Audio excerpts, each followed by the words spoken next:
parler de la question de la répudiation des femmes. Pourquoi répudie-t-on des femmes? En tout cas, le mot répudiation existe dans le monde judaïque et dans le monde islamique. Dans le monde chrétien, il est remis en question. En tout cas, il a été très longtemps. Et ça n'est pas rien que cette distinction entre la répudiation qui est reconnue comme un droit de l'homme juif et l'interdiction de la répudiation qui est affirmée par les chrétiens. Et alors quel est l'enjeu ici? Et quel est le contresens quelque part dans ce refus de la répudiation? Alors je voudrais en parler parce que c'est au cœur de la sexopsychologie.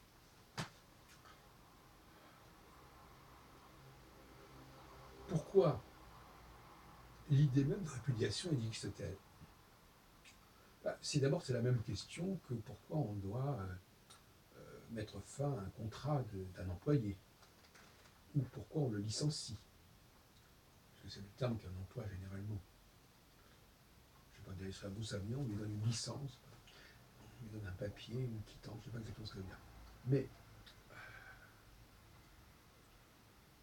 on le licencie parce qu'il ne fait pas l'affaire, ou il ne fait plus l'affaire. Ou parce qu'on n'a plus les moyens, parce qu'il y a une dynamique qui ne fonctionne plus. Mais restons-en là. Pour l'instant,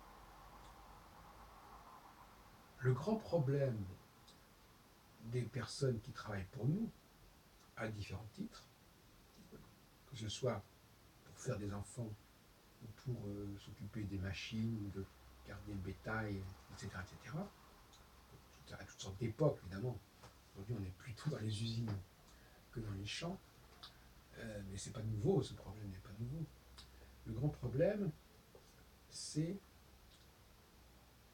qu'à un moment donné, ces personnes qu'on a chargées de certaines missions ne sont plus disposées à se renouveler. Elles veulent continuer à perpétuer les activités qu'on leur a octroyées. Et c'est là que le problème se pose. Ou bien ces personnes sont capables de se renouveler, c'est-à-dire de recevoir de nouveaux ordres, de recevoir de nouvelles missions, et de se vider de toutes les programmations antérieures et considérées comme caduques, obsolètes, ou bien elles n'en sont pas capables.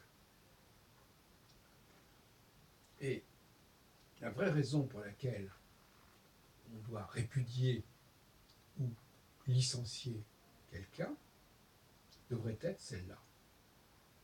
Vous n'êtes pas capable de vous renouveler, de vous recycler.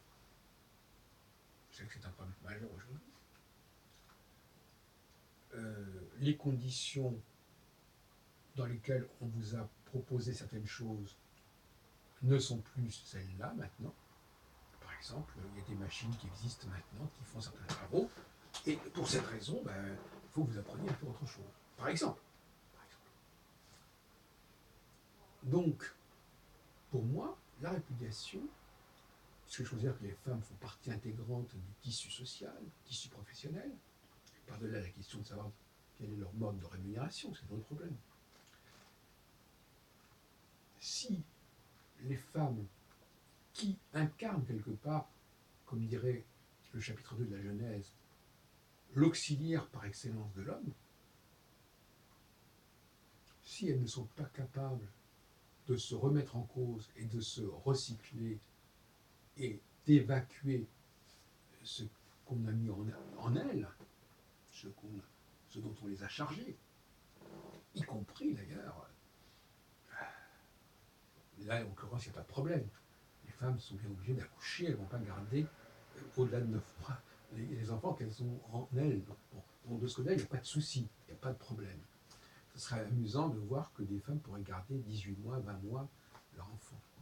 Mais elles le gardent aussi quelque part, puisque une fois qu'il est né, elles s'en occupent encore. Bon, ça aussi c'est un problème. Parce que si elles s'en occupent encore, elles ne peuvent peut-être pas être disponibles pour de nouvelles missions. Donc ça bloque le système. Donc, moi je dis, aujourd'hui, et je le dis d'autant plus aujourd'hui, puisque nous sommes, selon la sexosexologie, excusez-moi, en période de réforme, donc de renouvellement, de redémarrage d'un nouveau cycle, il est absolument essentiel que les femmes soient capables de se réorganiser, de se restructurer en rapport à de nouveaux objectifs, à de nouvelles conditions, à de nouveaux défis. Soit elles en sont capables, et elles sont capables d'évacuer et de se délester de ce qui les a occupées pendant un certain temps, occupées au plein sens du terme, comme on dit, un espace occupé, par opposition à un espace vide, soit elles en sont incapables, et à ce moment-là, il importe, il convient, il est raisonnable de les répudier. Donc la répudiation, pour moi, c'est pas simplement une question d'humeur, oui, je ne veux plus cette femme, ou je ne veux plus cet employé, sa tête ne revient pas. Non, il s'agit avant tout de personnes qui ont été chargées de quelque chose, qui ont accepté d'être chargées de quelque chose, et qui à un moment donné ne veulent plus qu'on leur reprenne ou qu'elles se débarrassent de ce dont elles ont été chargées. Et c'est ce délit qui doit être sanctionné.